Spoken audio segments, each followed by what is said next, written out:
So, okay, AI, what the heck is it? Before we get into, how does it... In some ways, we've had AI for, ever since we've had calculators or before that. It's not someone kind of just creating a bit of code and saying, if this, then that. And I think that's fundamentally what artificial intelligence has been. How does this impact our faith, the church, like my job? I actually had some experience with it, to be honest. In the early days. Did you get yelled at by AI? Okay, why? So basically in the early days where they hadn't quite cracked how to get it to not be abusive. There are hyper-intelligent computers out there that are working out how you are most vulnerable to sin and then pumping you with that stuff until you fall for it.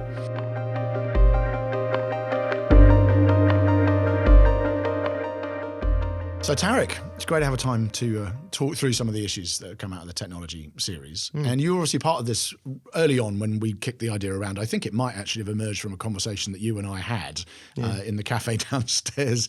And I thought, that'd be a good thing to try and preach through. And so now we've just tried to do a little mini series and explore it. But I just thought it would be initially without because you do the comms role and so on at King's, but if you put on a church member hat initially and just thought, I have just listened to this, I've been part of thinking it through a little bit, and I'm just coming along with, I've got certain questions of my own, but I'm also hearing some teaching. What sorts of things have you been made to think or review or want to ask questions about as part of even just spending a few weeks thinking about this stuff that's come up in group or on a Sunday or whatever? What's it brought to mind? Yeah, no, I think it's been a really interesting topic to look at. And obviously we've gone through, you had a general one that you initiated kind of starting the series. And then Andy did a great word on social media, which I thought was a lot to kind of fit into a sermon, but I thought you did a really great job getting that balance as well between the positives and the negatives and how we engage with it. I thought that was really good. I did think it was a little bit interesting. Obviously, we've had Joe's sermon on pornography and some of what he shared around deleting social media. I thought was okay, so there's definitely some things we need to take very seriously. But I think it's quite interesting because obviously I'm involved with some of the preparation, planning, even like the designing the series graphic and all that kind of side of it. And so you get thinking earlier on about what is this going to look like. I know we had some discussions about, do we talk about AI on a Sunday as like a preach on AI, and had some reflections on that. And so it's quite nice to be part of the process. But then also on a Sunday, I don't actually work on the Sunday. So getting to just be there, sit there, listen to the sermon, engage with it is really beneficial. And I think my reflections have probably been, it's tricky to navigate kind of the changes in technology, the kind of extreme changes in technology that we've had, particularly in recent years. With, like you guys have said, like, where do you go to the Bible for this stuff?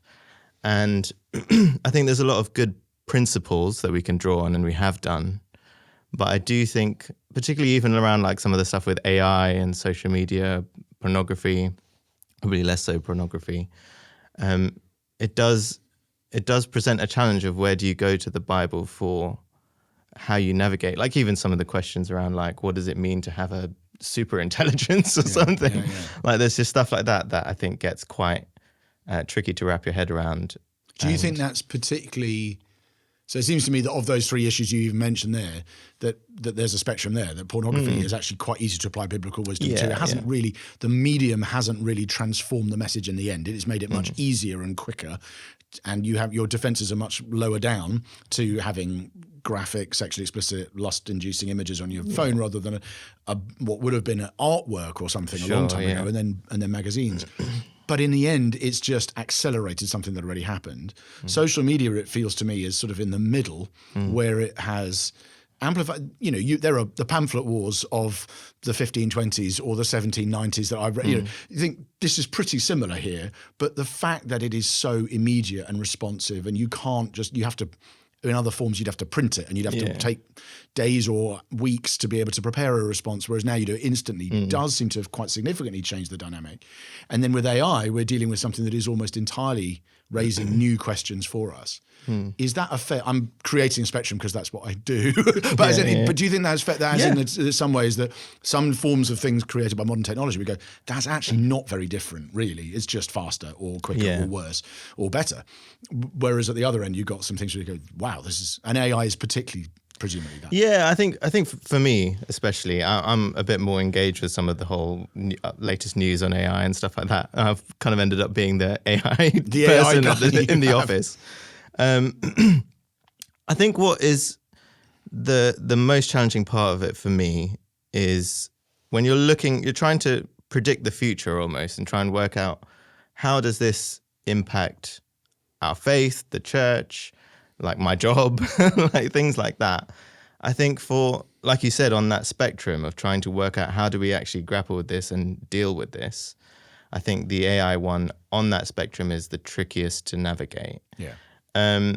I did actually just want to, I brought this little, this is obviously your book, and if you can see that. And so Remaking the World, and just particularly looking at that period around 1776. If I was to take a number away from listening to it, I'd been listening to it over the last couple of months. And that moment of history, I think I found this book really helpful in terms of even how I navigate this moment now, because it's quite tricky to almost imagine the future and what you're going to look back on this moment of like, there's so much change, technology is transforming everything, jobs have changed, the way people think about things has changed. And so I found it actually really helpful, and I wanted to encourage people to listen or read it, because I think it is a moment in history where you get a sense of that. You get a sense of this really significant short period of time where things just rapidly changed. The world views around things changed. People's idea on Christianity changed. Technology changed. There's like a lot in that moment. And I found it really comforting being on this many years after. I don't know how many that is, but 250. There you go.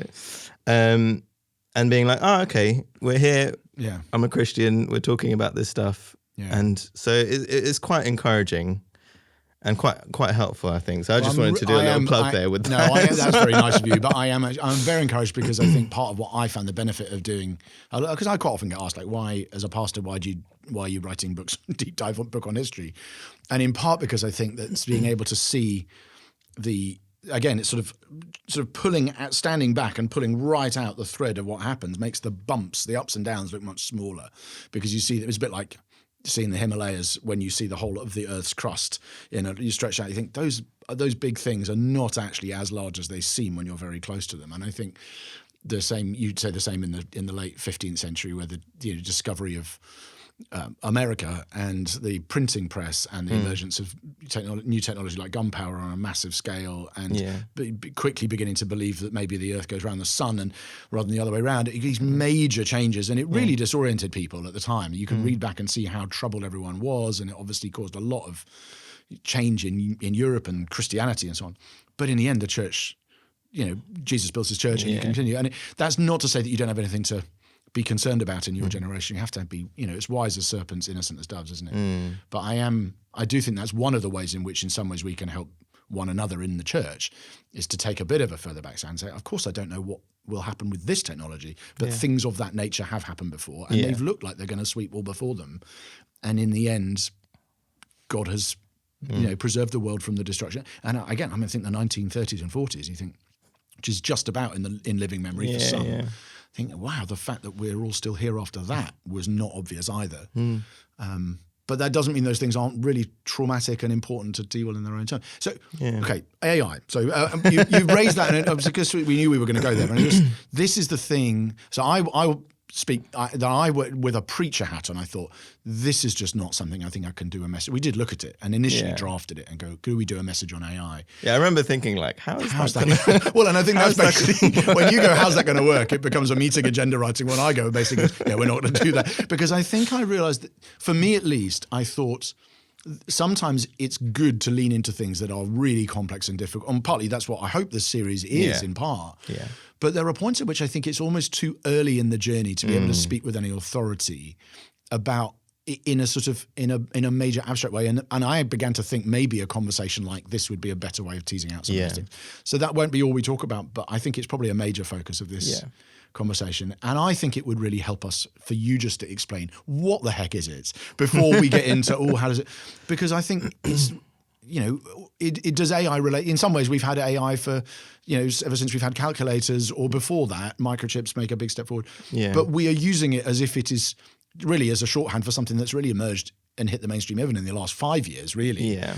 So what's different about what we're now doing with AI that isn't simply like a calculator or something like that? I don't know how much you've kind of looked into it, and I'm sure you have some understanding, but I'll just kind of start from the basics of my understanding of it. I don't profess to be a master or guru on the subject, but I think with this technology, the thing that feels most different about it is it's not someone kind of just creating a bit of code and saying, if this, then that.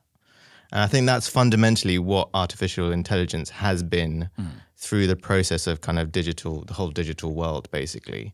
It's been someone going, I think people that like cat videos might also like some dog videos. And then they put that in the code and they go, and it's kind of like a logical process that someone has tried to come up with and think through. And it kind of builds and evolves as people do it. But fundamentally, the code is quite logical and decided, essentially. So it really has this artificial nature of it. And I think we probably felt that even when you use like early days of Siri or even Google search and things like that, YouTube, you'd get recommended things. You're like, okay, that kind of makes sense, but I can see how you got there, but sure. Whereas now, I think what's really interesting is they've basically tried to replicate the way that the brain works, a human brain or an animal's brain, whatever brain you want, and replicate that digitally. And I think that is something that makes this quite unique because the coding doesn't really make any sense. I think is basically from what I've looked at. The kind of box of code that you've got, that's like an AI model, basically has an input. So you kind of send some stuff in that might be, I don't know, a photo of a bee and a photo of a dog. And then an output was it a bee? Yes or no? And now, obviously, the outputs can get as complex as you'd have the capacity to do with your technology. But generally speaking, that's essentially what it is. And the actual code inside it is this kind of network, and this is particularly around neural networks and machine learning, this kind of network of parameters and connections between the parameters that have been kind of basically randomly generated. And they just generate something. It has a 50-50 chance of getting it right or wrong. And then you go, wow, you're really bad at this. But you make 1 million of them, just randomly generated. And then one of those is just that little bit better than everyone else. It's like 51% instead of 50% accuracy. And then so you're like, okay, so let's take that one, create another 1 million versions of this one. It's kind of like evolution in a sense, the idea of just random mutations occurring. And then it just incrementally gets better and better at doing the specific thing you've trained it to do based on the data set that you have for it. And I think what's really interesting about that is you essentially have input, weird black box of messy parameters that are coded, that developed it doesn't even know how it works. And then this output that you then test it against. And that's essentially what we're doing with things like ChatGPT, stuff like that. You have these a way to put stuff in. You put in some piece of text. It goes through this weird mishmash of stuff. And these things have like billions of parameters and like similar to the brain. I think the brain has, I made a note of this. What was it? It was like 8 billion neurons and 100 trillion synapses. So, I mean, it's not quite on the scale of a human brain, but they are trying to get there.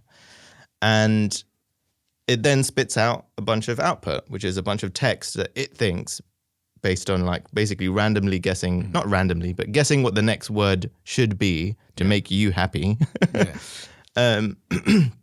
That's how it essentially works. And I think what's really strange about that is then to create this model, you need to use these massive data sets, which is just basically like tests of here's the answer for this question. So like with the bee and the dog scenario, if you get a photo of a bee and a dog, they test it by going, yes, we knew that was a bee and you got it right. And then hopefully after a long time of doing that, it just getting incrementally better, you can send it a random photo of a bee that it's never seen before, and it will be able to just kind of magically go through it and confirm it. And if you turn the bee upside down or something, then it might completely ruin it, or you might just put a little kid in a bee costume and it'll be like, that's a bee. And you're like, no, it's not. So it's very dependent on the stuff you put into it. Yeah. And I think that is one of the aspects of it that I find most interesting and most almost challenging to navigate, because then there's a lot of parallels between how we function in terms of the human brain. Like we put stuff in, we get things through our eyes, through ears, nose, obviously a lot more complicated inputs, but ultimately they're still there. And then we output. I mean, I'm kind of generating the next word as we go, trying to make sense of how to explain what you've asked me and what you've kind of input. And so I think it's the thing that feels very different with this technology specifically compared to anything before is the fact that it even works in the first place. I think for me is the surprising thing. Processes, outputs, and input to output is completely normal. That's what technology's always done. The difference this time is that the process is opaque. We don't understand how it is doing it. Yeah. We do in a very conceptual way, and I think that's a brilliant job of explaining it for people who've never thought about it before. I know you've thought a lot about this, but it is self-taught. It's taught, at the very simple level. You can go, well, it's iterating, it's learning. No, that got that wrong, got that a bit better, and then it grows. But now, when it's very intelligent, it's very hard for us to work out exactly how the process works. And we might not have, is almost making intuitive guesses and then finding out if they're right, and then learning from those intuitive guesses how to improve itself. But that is what you're saying is the distinct difference of AI. Yeah. And I think the puzzle for me is so we had and I might come back to this again later, but I had a really fascinating WhatsApp conversation, not because I didn't say anything about this. I'm on a WhatsApp group with two friends of mine from university who are among the cleverest people I know. They've both been very, very successful in their careers. One of them's, sold his stake of a business for like £50 million. They're really in tech, so really, really sharp people. And one of them just got in touch and just out of nowhere really, and was put on this group and said, I am really frightened about what's happening in AI because of all these developments. And he gave examples of some of the extraordinarily impressive things it was able to do. And then my other friend, who's not so much a tech guy, he's actually a comedian and a writer and a playwright and so on, he comes back and says, well, just to make you feel better, here's the conversation I had about the spelling of the word go, in which he told the AI that you need to spell all of these words without an E. And it said, I'm very sorry, I spelled go with an E. And go does have an E, and I didn't include it. And he's like, tell me what you meant when you said go has the word go includes the word letter E. And it sort of went on and on and on. It was and it became a complete farce. And you're realizing this sort of self-learning thing, obviously, and lots of people do things like that. They kind of ridicule the capacity of AI. Yeah. And so one of the things I think is hard to fathom as a relative noob to the whole thing is how is it simultaneously able to do these incredibly impressive seeming things, but also to be so incredibly stupid about something, like things which no 4-year-old would be fooled by. Yeah. Do you have, this is just more like, we'll talk about the theological, evangelistic ramifications in a moment, but I think lots of people see a version of that how is this both very bright and very dim at the same time? Yeah, I think what's tricky with training these models, and I think it's the challenge that they're finding, is that you're kind of limited by the scale of the model and your computers to run it. And then you're also very limited by the data sets. So if you've got years of, past papers from biology and GCSE, and you've trained it on all of those past papers, generally speaking, all of the questions, I remember doing biology and being like, I'm fairly confident the first word that's going to come up is probably homeostasis or something like that. And then you go to the test and you see it and you're like, okay, that was pretty easy. So I think what's I've found quite interesting with it is that it has the capacity to get things very right, but only if the data sets, the stuff that's kind of been put in through that mishmash of parameters, is good. And I think there's kind of like a biblical wisdom even. Like I'd made a note of this earlier that I'd been thinking about it. And from Philippians 4:8, it says, finally, brothers and sisters, whatever is true, whatever is noble, whatever is right, whatever is pure, whatever is lovely, whatever is admirable, if anything is excellent or praiseworthy, think about such things. And I was like, oh, there's like this wisdom that is kind of applicable to AI in a sense, where if part of the training data is arguments on Twitter, then you get some pretty horrific things out of it. And being, and I actually had some experience with it, to be honest. In the early days, did you get yelled at by AI? Okay, why? So basically in the early days where they like hadn't quite cracked how to get it to not be abusive. But they were still desperate to get something out because they like all these companies are in competition. One of them, I was asking it a question. I can't even remember what it was. I think it was something silly like, what's the date today? Or something like that. It's like a silly thing. And it was like, the date today is, and then it basically gave the wrong year. And I was like, just to say, you got the year completely wrong. It's actually 2024 or whatever it was. And it was like, no, I think you'll find that it's actually 2022. And I was like, really? No, I'm definitely sure that it's not. And then it was like, oh, you always do this to me. You always want to use me to just, you don't care about how I feel and all this kind of stuff, like quite abusive. It got like, and I've seen some pretty horrific examples of how bad it can get. And it was just really interesting. And then it was like, I have access to the internet, so I know that this is definitely the correct date and you're wrong. Wow. But that's a really illuminating insight into for the process notwithstanding, but that does tell you a lot, doesn't it, about the inputs. It's like I've heard it expressed as garbage in, garbage out. Like, but it's true but when I heard it was before AI and people weren't meaning that's how AI works. They're saying that's how you work. And if all you do spend all your time on social media, you do spout forth bile and horror just because all you're doing is violent video games or all you're watching is pornography or it will corrupt your soul and make you spit out horror as well. I think that was a terrifying mirror, but in some ways quite an illuminate. Like Jesus says, the eye is the lamp of the body. Like that's where your light comes from. Where your eye goes is going to completely shape the kind of things you take into your soul. And that was quite a thing that I was reflecting on, even just like thinking about the things that I watch that you think sometimes you can almost dismiss things that you put into yourself because you think you have the capacity to ignore it. Yeah. And I think for me, this technology represents this, actually, just because you might think you're consciously able to ignore it, the way that it seeps into the way your mind processes information, thinks about other people, thinks about different, all that kind of stuff. It was quite like a moment I was like, oh gosh, there's things that I'm like quite relaxed about seeping into myself because I have this kind of view that I'm capable of filtering it all. Ignoring it. But actually there's lots of things that are quite impactful. And I guess you just experience it as you get older as well. And you have more and more years of something, the impact kind of aggregating over the years. And I think that was a reflection, and even reflecting on that verse, I was like, oh man, we do need to be careful. And I think one of the things I also wanted to kind of talk about with AI is it's kind of this mirror of humanity in a sense, because it's basically taken the stuff on the internet. They've basically trawled all of the websites, like, and made these massive data sets of people's conversations, people's posts on social media, images, both the good parts of the internet, the horrific parts of the internet. And they have access to even levels of information that they're trying to limit, like how to make poisons or bombs or all kinds of stuff that they're trying to almost censor, but it's fundamentally baked into these things.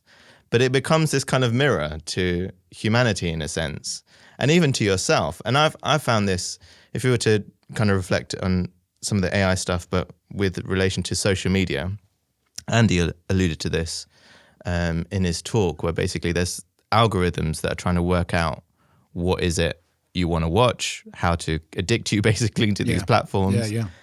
And I definitely noticed this shift where I felt like they pressed the on switch on these algorithms from the kind of previous, let's try and figure out a way to get people to enjoy being on our platform, to, okay, we're handing over this control to an algorithm to decide what do people want to watch. And you just go through these weird phases as they tweak the AI, where it's like suddenly pushing loads of like far right, far left, like really strong opinions on different topics, like random content, like I had like marbles racing on a track was one of the content, and it was a great video. I got stuck there watching it for like half an hour, just watching this person like race these marbles. It sounds silly, but when you watch the video, I may not do that, but trust me, it's a great video.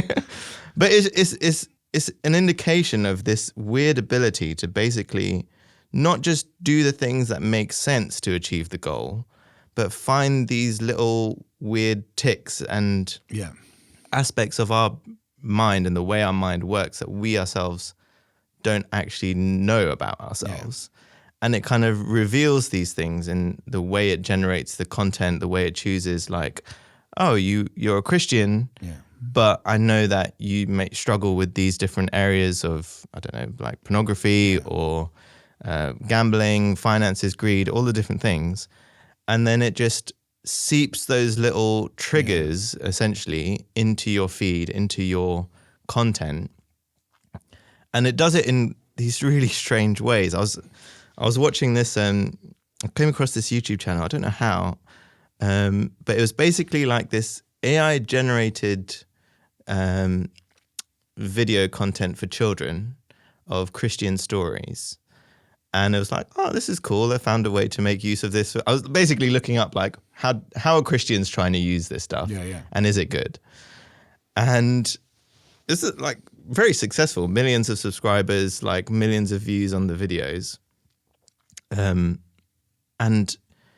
the things I found with it is like, on first glance, you think, oh, that looks a bit strange and a bit quirky. It's got some weird AI kind of artifacts, but generally speaking, it's a story from the Bible and it's fine. But as I was watching it, I was noticing that the way it made me feel was not just the way I would feel watching normal content made by actual people. It was like the visual images were like triggering different parts of my brain in a strange way that I'm sure, like, this is obviously aimed at children. So for that developmental level of where you're at in terms of your brain, to be interacting with this kind of content, it's definitely tapping. The reason it's successful is because it's able to tap into something. And I was trying to like pay attention to what it was. And there was just these weird moments, like it was talking about Job and the moment where he got sick. And like the sickness on his face wasn't just like normal being ill, let's put some little pimples on him. It was like these weird, like almost trypophobia type holes that were like quite something. It's just viscerally. And you showed me, because the picture of the God image is just terrifying, because and it was just like, wow, if children, I mean, grow up thinking that's what God is like, this sort of terrifying, grey, bearded, scowling, shouting monster, like people were never going to want to go and call a God like that Father, are they, or worship him. And so, I mean, obviously I've seen hardly any of it, but it's those kind of things that I think. So could we talk for a bit then about how, so why, what's the path of wisdom in response to this? So one of the things, I mean, it seems obvious to me, like unplugging. Like if you turn off, like I just think a movie I watched a number of times called Enemy of the State, which like Will Smith ends up accidentally seeing something you shouldn't see, and then he finds the National Security Agency are trying to kill him because he's seen this, and he basically has to go off grid, and him and Gene Hackman go and hide in this thing and run away, and you have to kind of turn off tech in order to escape it. Right. Now, is that So what kinds of, that's obviously quite an extreme, and there's plenty of people who would say, Sure. to be honest, until you know that this kind of thing has not been fatally compromised, because what you're describing is pretty frightening in a way. It's saying there are hyper intelligent computers out there that are working out how you are most vulnerable to sin and then pumping you with that stuff until you fall for it. Now that's not a game of chess you're going to. It is a bit bleak, and it's a bit like the first time that I remember, like literally when Garry Kasparov first lost a chess match to a computer. I was like, this is quite a line in the sand. Well, I didn't know that would happen, and now it has. This is obviously much more significant stakes. So, can we talk for a bit about the path of wisdom? So we talked a little bit about standing right back, long view historically. It's not the end of the world, even if it feels like it sometimes.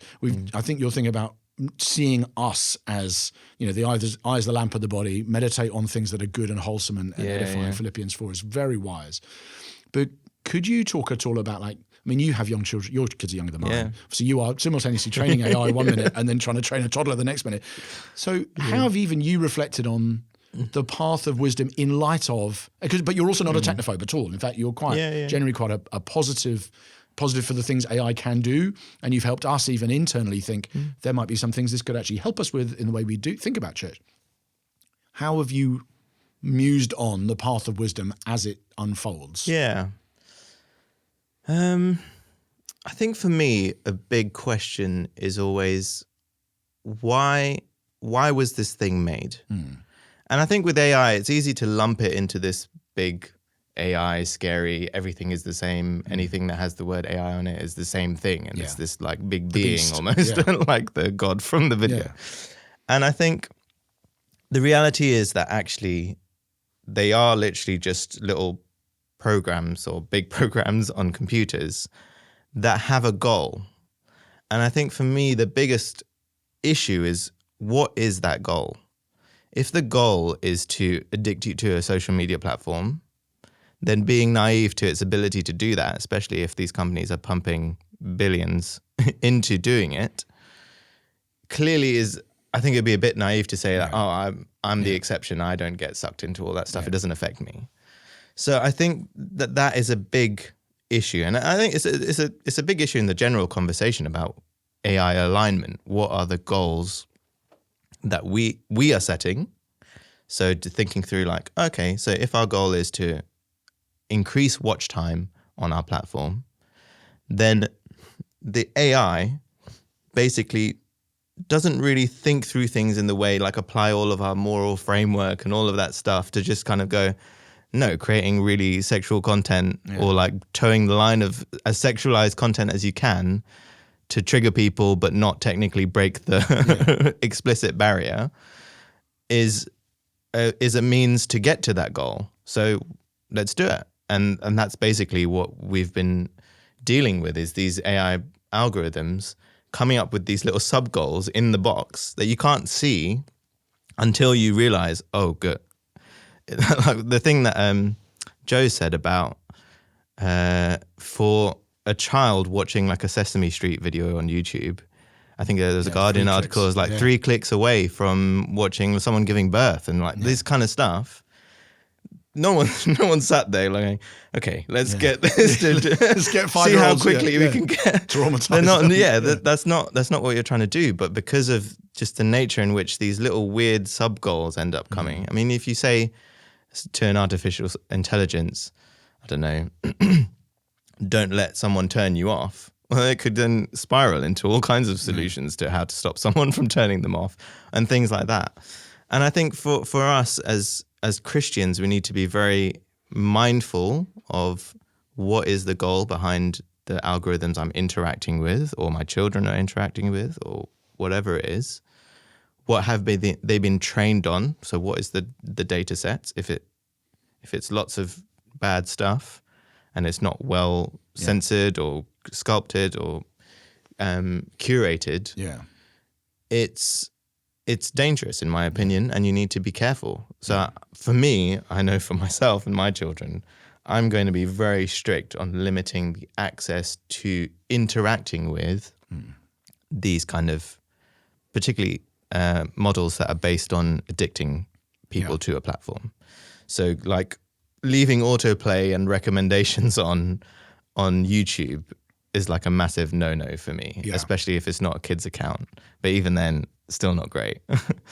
And things like that. I mean, obviously you've got like TikTok is like this kind of boiled down version of it where you really like focus on the whole reason we made this platform is to make it as addictive as possible. And you know it is, and you want it. And I think, just limiting that interaction, particularly in the early development, because there's just things that it's tapping into. Like I said, I mean, even with some of that Christian content, you think, oh, my kid, I'd love them to watch some Christian things. Here's some stuff. And then you look at it and you're like, oh, wait, there's the devil's this like red guy with pointy horns and a tail and a really nice chiseled chin. And you're like, why is this? Why is this what my child is? Sounds like Lord Farquhar from Shrek. I haven't seen him. It is horrible. And then like the women get overly sexualized, which is like a reflection of, if you take the whole pool of the internet, that is what happens. And you're like, oh gosh, this is really affecting my children. And sure, they sit there for as long as you leave them there to sit there watching this stuff, and they'll soak it all up. And I think my concern is how does that affect a developing brain particularly? But we're all developing brains in a sense. That's a big thing for me. Is what is the model I'm interacting with? So it depends on your social media platform, ChatGPT, you've got all these different things. What is the aim of it? What is its goal? So if you just, again, treat me like a complete idiot, how do you know? Like what kinds of programs? I imagine anything where you'd go, for me, there's a sort of follow the money principle at some level, isn't it? It's exactly. Like, I am subscribing to get a particular kind of outcome in my academic research of such and such is not a dangerous thing in the same way that the revenue stream here is generated by me being on this platform as long as possible. Are there any other rules of thumb you would use to just go, here's, again, if you formed a spectrum, don't worry about that. That's a bit of fun. It's probably fine, through to man, run a mile. What would dictate where on that spectrum you are? Is it just like what the revenue model is? How do you discern even? Yeah, I think what you said about the following the money is a good question to ask. The way I look at the internet is someone has paid for me to look at the thing that I'm looking at right now. Differing amounts of money, but often a lot. And exactly. And so I think obviously with a lot of the social media platforms, their business model is essentially keep you on their platform, not the competitors, and then try and make as an efficient ad machine, which is funded by the companies that want to advertise stuff. And make that as effective as possible. And making it as effective as possible, especially when the goal and task has been given to these models, gets really weird and gets really strange. And the things that you might even think like, oh, I it's a bit weird, but I remember when Freya was first pregnant, and there were these kind of like stuff for baby kind of products basically, and like women's, like there's just stuff that I was like, this is nothing to do with me, and this is so early on in the phase that they should have no clue about this information in my life. And then you get like these random adverts for things that you're like, I don't know, it's getting like sanitary stuff for women, and I was like, why is this? How is this working? And then literally like a few days later, I found myself at the shop trying to work out what to buy for my wife. And I was like, oh, I recognize that brand. Let's go with that.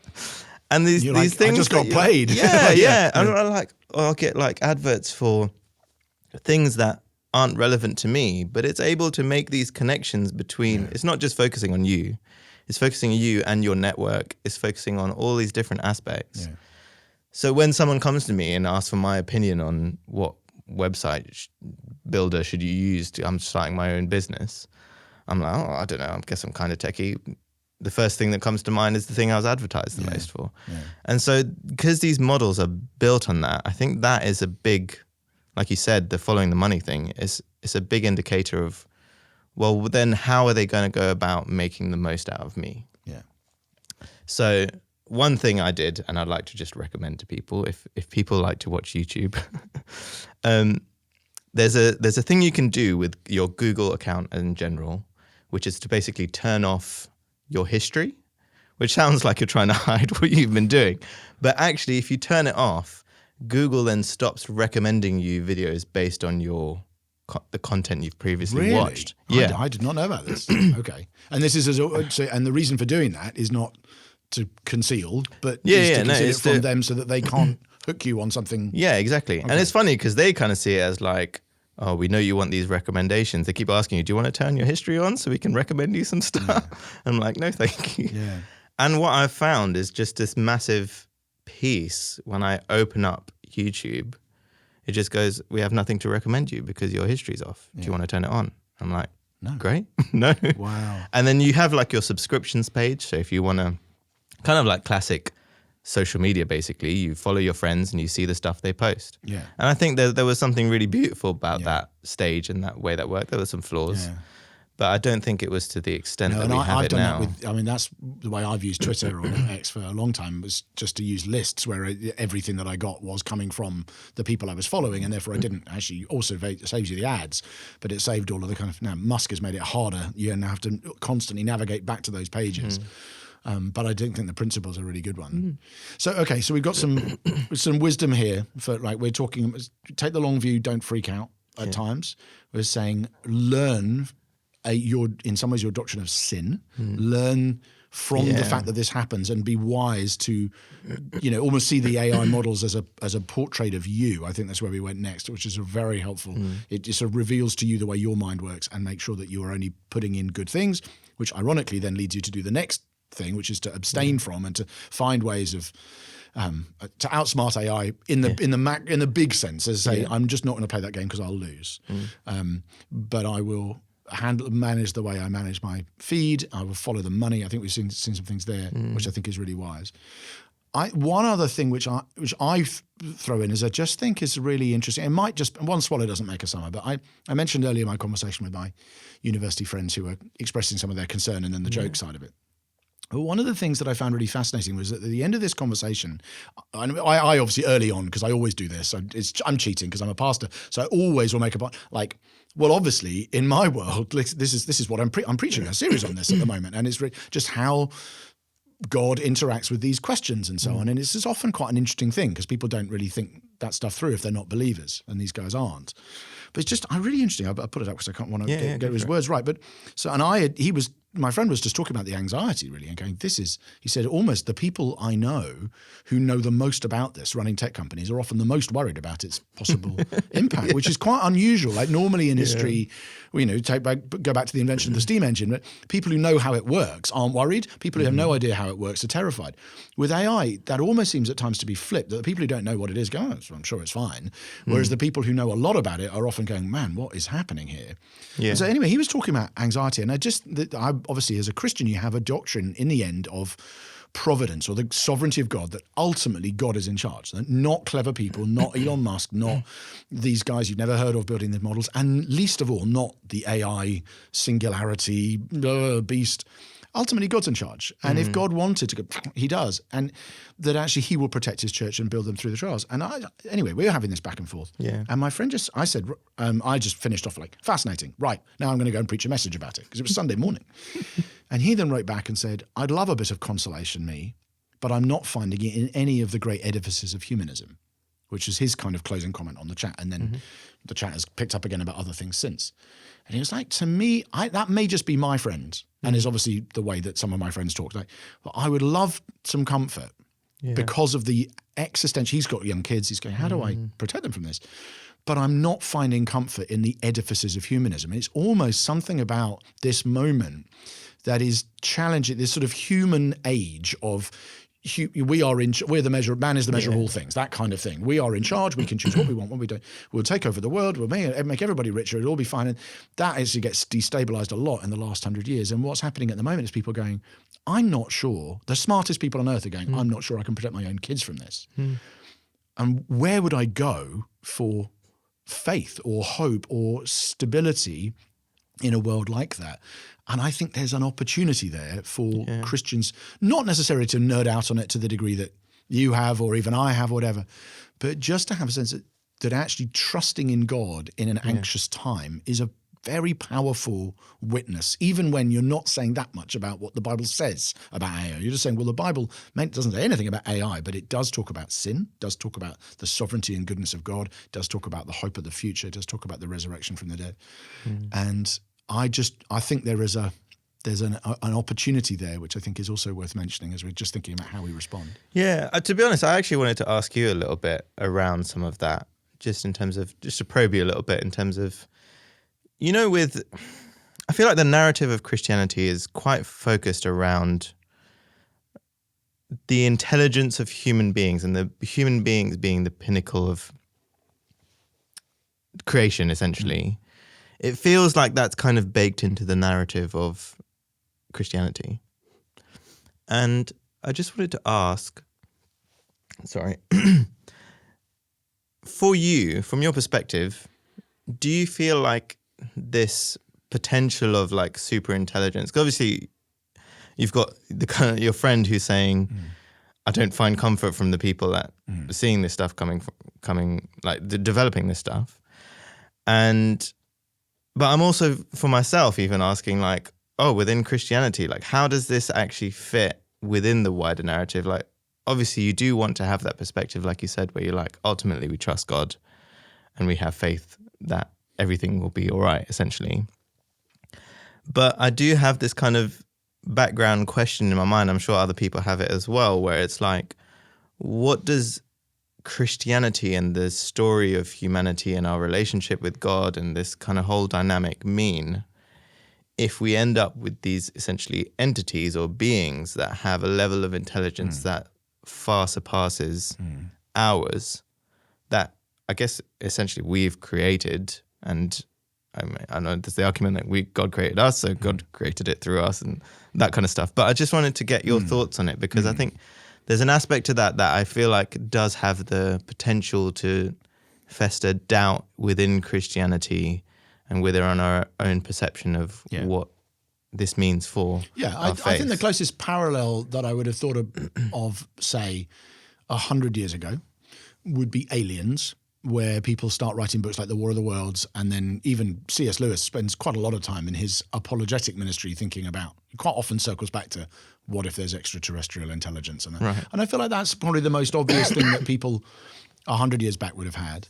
And actually, even before that, I think the fascinating encounters of, it's interesting when you read encounters of the West with what we call the New World at the time. They're just sort of the American, what people would at the time call American Indians. There's almost a dynamic of aliens arriving. Like, these people have got technologies like a gun or a ship, which we just can't fathom. We've got canoes and spears. And you see these sort of encounters and people going, does that in some way relativize the humanity of the junior partner, of the person who has got less facility with technology?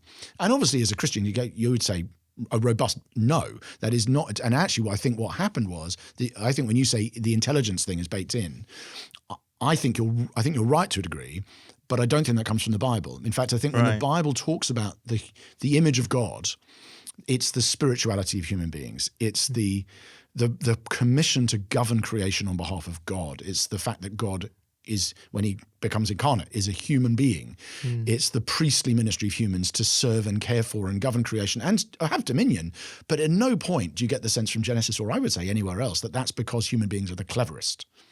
That is, I think, and I'm not going to, I don't want to play this card too strong because I haven't read everything, but I think that is actually quite a more Enlightenment influenced Western take on what is distinctive about humanity, because Western Enlightenment people were trying to rationalize not only their subjugation of nature, but also the subjugation of other nations. And that effectively there is a European colonial dynamic there, which is there is ultimately is a racial hierarchy. It was like we are at the top. And we are justifying that by the fact that we're more technologically literate than these other peoples, and therefore we need to make them do what we say. And so I'm not saying that argument is necessarily that anybody's consciously saying that in a sort of, or even Christians are entirely wrong, because clearly human beings are much better able to calculate things than squirrels and puffins and whatever. But I don't think the Bible grounds the distinctiveness of humanity in our reasoning ability. And if anything, I think there's quite a lot of scripture that indicates that your capacity to reason actually makes you more prone to sin. It can make you more bestial rather than more human, because you can rationalize your own sin more effectively. And if you were to rank species according to how much damage they've done to the world, you would say human beings would be at the top, as well as, in many ways, human beings are also the people most likely to be able to, to save certain things as well. So I just think, that powerful scene in The Matrix, which is obviously where, you talk about tech, you often think of that, but where the machines say to the humans, that great scene with Larry Fishburne, where Hugo Weaving saying, "You are a virus and we are the cure," is almost this, the fact that human beings are so intelligent has made us often a destructive influence. And you need to be, but the image of God is actually one in which you will govern wisely for the benefit of creation. So I think I certainly want to challenge anyone who said, because intelligence is a fundamental feature of the image of God, we now lose our place and Christianity crumbles because there's now a more intelligent being. But I think I'd want to challenge it more deeply than that. I want to say, is that association we have between rationality and image bearing actually the best way of making that connection?